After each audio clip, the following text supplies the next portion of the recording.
এই যে এরকম একটা কি একটা আইন যে একটা মেয়ে চাইলেই হঠাৎ করে একজনকে ছেড়ে দিয়ে মাঝপথে একা ফেলে চলে যায়, তারপর সেই পুরুষটার কি হবে, সেই লোকটার কি হবে সেটা একবারও ভাবে না। ও যে আমাকে ছেড়ে দিয়ে চলে গেল, আমি তো এখন কি করব, আমি দিশা পাইতেছি না। আমি কি মারা যাব না পাগল হয়ে যাব?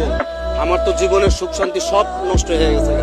আমার কাজে মন বসে না, ঘুম আসে না। আমি যে কি ওর জন্য কি কান্না করতেছি সেটা তো ও দেখতেছে না। কিছুদিন আগে আমার ওয়াইফ আমাকে ডিভোর্স দিয়ে চলে গেছে। তো উনি আমার নামে 5টা মিথ্যা কমপ্লেন দিছে যে আমি ওনাকে স্ত্রীর মর্যাদা দিই না, আমি ওনাকে ভরণ পোষণ দিই না, খোঁজ খবর নিই না, মনের মিল নাই, বনিবন্তা নাই। কিন্তু এগুলা সম্পূর্ণ মিথ্যা কমপ্লেন দিয়ে উনি আমাকে হঠাৎ করে ছেড়ে চলে গেল মাঝপথে একা একা ফেলে। এটা দেশে কিরকম আইন যে একটা মেয়ে চাইলেই একটা স্বামীকে এভাবে একা ফেলে চলে যেতে পারে? আমার একটা সন্তান আছে 10 বছর বয়স, ও একবার ভাবলো না যে এই 12 বছরের সংসার, একটা 10 বছর ছেলে আছে, আমি কি করে এই মাঝপথে একটা লোককে এভাবে ছেড়ে দিয়ে চলে যাই?